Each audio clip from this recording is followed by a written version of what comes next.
आज बात करना चाहती हूँ मोस्टली ब्रेस्ट कैंसर के बारे में। और ये क्वेश्चन जो शायद आपने मेरे थंबनेल में देखा होगा कि is breast cancer getting more common in young people. So पहले तो मैं इस क्वेश्चन का आंसर कर देती हूँ। Yes, it is getting more common in young people. ये ज़्यादा अब यंग लोगों में भी देखा जा रहा है। पहले के टाइम पे तकरीबन 20 से 25 साल पहले हम ऐसा सोचते थे कि ब्रेस्ट कैंसर या for that matter any malignancy, any cancer, कोई भी कैंसर, वो ज़्यादा एजड लोगों की बीमारी है। लाइक आफ्टर 50 ईयर्स या 60 ईयर्स होता है। तो पहले के जो डॉक्टर्स हैं वो बहुत सरप्राइज्ड हो जाते थे अगर उनकी ओपीडी पे कोई 30 साल की लड़की आई और उसने बताया कि उसको ब्रेस्ट कैंसर है, या फिर हमने डायग्नोस किया कि वो ब्रेस्ट कैंसर है।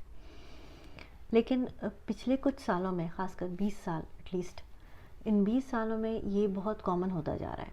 और अब तो हमें सरप्राइज़ भी नहीं फील होता। अभी हमारी ओपीडी में एक 32 साल की एक लेडी का ट्रीटमेंट चल रहा है।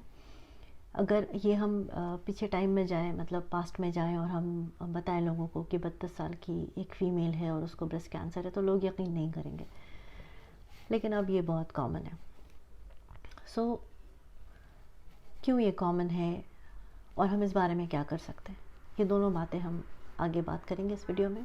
हेलो एवरीवन, मैं डॉक्टर अमारा हसन हूँ। मैं एक ऑन्कोलॉजिस्ट हूँ।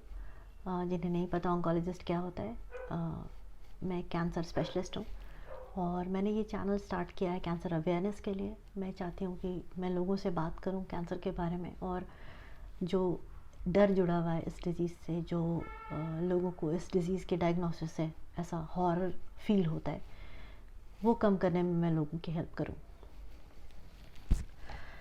आज हम बात कर रहे हैं ये शिफ्टिंग ट्रेंड के बारे में। मतलब जो ब्रेस्ट कैंसर पहले काफ़ी एजड लोगों में ही सिर्फ देखा जाता था, अब क्यों ऐसा हो रहा है कि बहुत यंग फीमेल्स में भी हम देखते हैं, बहुत यंग एज में लोगों में देखते हैं। इसके कुछ रीज़न्स जो हैं, जो मोस्टली डिस्कस्ड हैं, जो हम अग्री करते हैं जिन रीज़न्स पे, उसमें सबसे इम्पॉर्टेंट है अर्बनाइजेशन, या अर्बन लाइफस्टाइल कह सकते हैं हम उसको। अर्बन लाइफस्टाइल से हम क्या समझते हैं? ऐसा नहीं कि जो शहर में रहने आ गए वो लोग को ब्रेस्ट कैंसर होने लग गया। It's not that. Urban lifestyle का मतलब है कि the change in the lifestyle that we use to have when we use to live in the rural area. जब गांव में या जब ऐसी जगह पे रहते थे जहाँ पे हवा पानी सब कुछ फ्रेश होता था, हमारा एक बहुत सिंपल सा डेली रूटीन होता था। वहाँ से हम शिफ्ट होकर शहरों में आ गए। यहाँ पे ज़्यादा पॉल्यूशन, बिजार सा डेली रूटीन, कभी भी उठना कभी भी सोना, कुछ भी खाना, जंक फूड खाना, ज़्यादा वेट गेन कर लेना, इसको कहते हैं अर्बन लाइफस्टाइल। वेट गेन करना या ओबेसिटी, ये एक बहुत बड़ा फैक्टर है कैंसर होने में, ब्रेस्ट कैंसर में भी स्पेशली।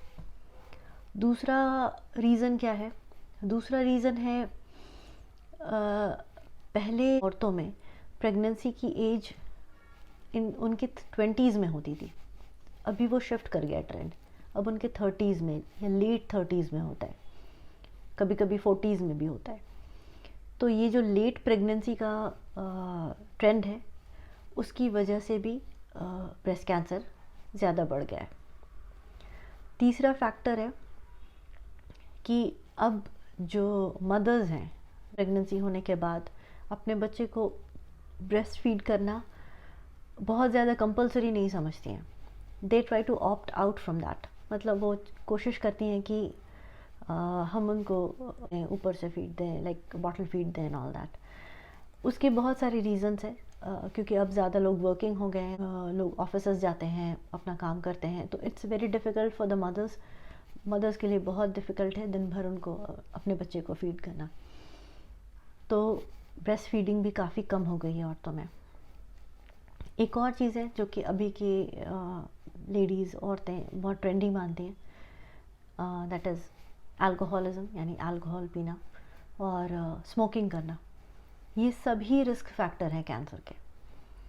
और जैसे जैसे अर्बनाइजेशन बढ़ता जा रहा है, जैसे जैसे लोग इन सब ट्रेंड्स को अपनाते जा रहे हैं, वैसे वैसे उनमें ब्रेस्ट कैंसर बढ़ता जा रहा है। किसी की भी लाइफस्टाइल उनकी अपनी चॉइस होती है।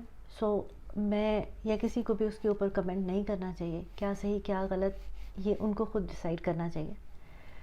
लेकिन हम कर क्या सकते हैं इस बारे में, मतलब from the point of view of cancer या मैलिग्नेंसी, हम ये कर सकते हैं कि हम बहुत विजिलेंट रह सकते हैं। इस सब चीज़ों के बारे में हमें नॉलेज लेनी चाहिए। नॉलेज मैं हूँ यहाँ इम्पार्ट करने के लिए, प्लस कि इन सब चीज़ों के बारे में हमें अपनी बॉडी में क्या चेंज हो रहा है उसको लेकर अवेयर होना चाहिए। मेडिकल टर्म्स में हम इसे ब्रेस्ट अवेयरनेस कहते हैं, मतलब अपनी बॉडी को जानना, समझना और अगर उसमें कुछ चेंजेस आए तो उसको नोटिस करना। एक टर्म यूज़ करते हैं हम, ब्रेस्ट सेल्फ एग्जामिनेशन, मतलब अपने आप को एग्ज़ामिन करना, अपने ब्रेस्ट को एग्ज़ामिन करना हर मंथ। ये शुरू कब से होना चाहिए?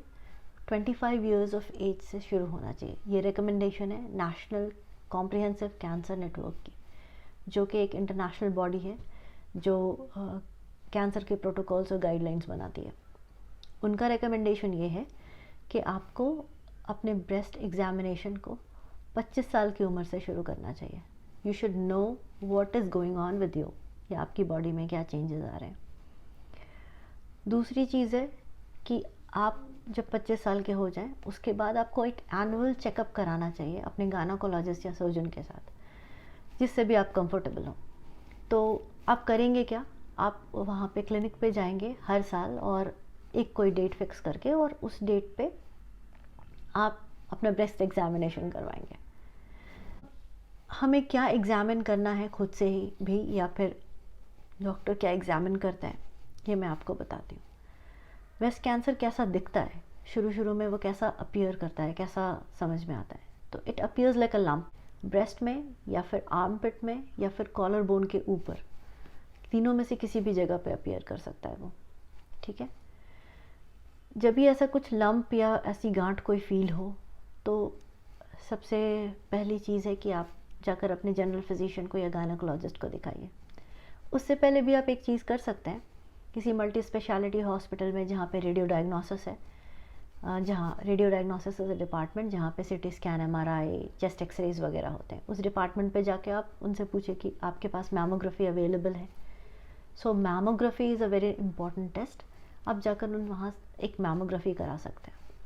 उस मैमोग्राफी में क्या आपको पता चलेगा कि जो लंप या जो गांठ महसूस हो रही है आपको, वो क्या कैंसर की गांठ है या फिर नॉन कैंसरस गांठ है। नॉन कैंसरस गांठ भी होती है जिसको हम फाइब्रोएडेनोमा कहते हैं, उसके लिए ज़्यादा चिंता करने की कोई ज़रूरत नहीं है। अगर वो नॉन कैंसरस है तो बस उसको ऑब्ज़र्व करेंगे थोड़े दिन, कुछ एक 6 महीने पे एक रिपीट मैमोग्राफी या फिर क्लिनिकल चेकअप करा सकते हैं। लेकिन अगर वो सस्पिशियस ऑफ मैलिग्नेंसी है, मतलब कि डाउटफुल है कि ये मैलिग्नेंसी है कि नहीं, कैंसर है कि नहीं, तो उसमें से एक बायोप्सी लोग लेते हैं। बायोप्सी लेने के बाद उसकी जांच करके बताते हैं कि ये कैंसरस है कि नहीं, ठीक है। अगर है तो ये बहुत अर्ली स्टेज में होगी, क्योंकि एक छोटी सी गांठ है, आपने फील करी है, होपफुली ये कहीं ज़्यादा स्प्रेड नहीं किया इसने। और अगर अर्ली स्टेज में है तो इसका ट्रीट करना बहुत ही आसान है, okay. It's very easy, it's less deforming to your body. आप ब्रेस्ट कंजर्वेशन सर्जरी के लिए जा सकते हैं, वो लंप छोटी सी है या छोटी सी गांठ है उसको निकाला जा सकता है, बाकी का पूरा ऑर्गन आपका सेफ रह सकता है। कीमोथेरेपी की ज़रूरत नहीं भी पड़ सकती है अगर गांठ बहुत छोटी है तो, और प्लस की रेडिएशन है तो उसके भी छोटे डोज बढ़ेंगे तो भी काम चल जाएगा उससे। सो आपको एक बहुत बड़ा सा ट्रीटमेंट का बोझ नहीं लेना पड़ेगा जो कि बाकी लेट स्टेज ब्रेस्ट कैंसर में होता है। और you can easily go through the treatment and ये आपकी पूरी बॉडी में भी कहीं पे नहीं फैलेगा। इसके रेकर करने के, वापस आने के चांसेस भी काफ़ी कम रहते हैं अर्ली स्टेज में। सो ये था ब्रेस्ट कैंसर के बारे में इन यंग फीमेल। गाइडलाइन के हिसाब से 25 से 40 साल की उम्र की औरतों को ब्रेस्ट सेल्फ एग्जामिनेशन हर मंथ करना चाहिए और clinical checkup of breast her year करना चाहिए। हमारे यहाँ, हमारे कंट्री में ये कल्चर नहीं है, लेकिन जो डेवलप्ड कंट्रीज़ हैं वहाँ पे इंश्योरेंस कंपनीज़ और गवर्नमेंट एजेंसीज़ और जो जनरल प्रैक्टिशनर्स हैं वो पेशेंट्स को पुश करते रहते हैं स्क्रीनिंग के लिए, ख़ासकर ये सब मैलिग्नेंसी जिसको आप स्क्रीनिंग में या बहुत अर्ली स्टेज में डिटेक्ट कर सकते हैं। So let's start doing this here too. हम यहाँ भी शुरू कर सकते हैं, हम पढ़े लिखे लोग हैं और हम ये सिंपल छोटी सी चीज़ें ज़रूर कर सकते हैं। अपने आप को एग्ज़ामिन कर सकते हैं और क्लिनिक पे जा सकते हैं हर साल अपना चेकअप करवाने के लिए। It's very simple, anybody can do that.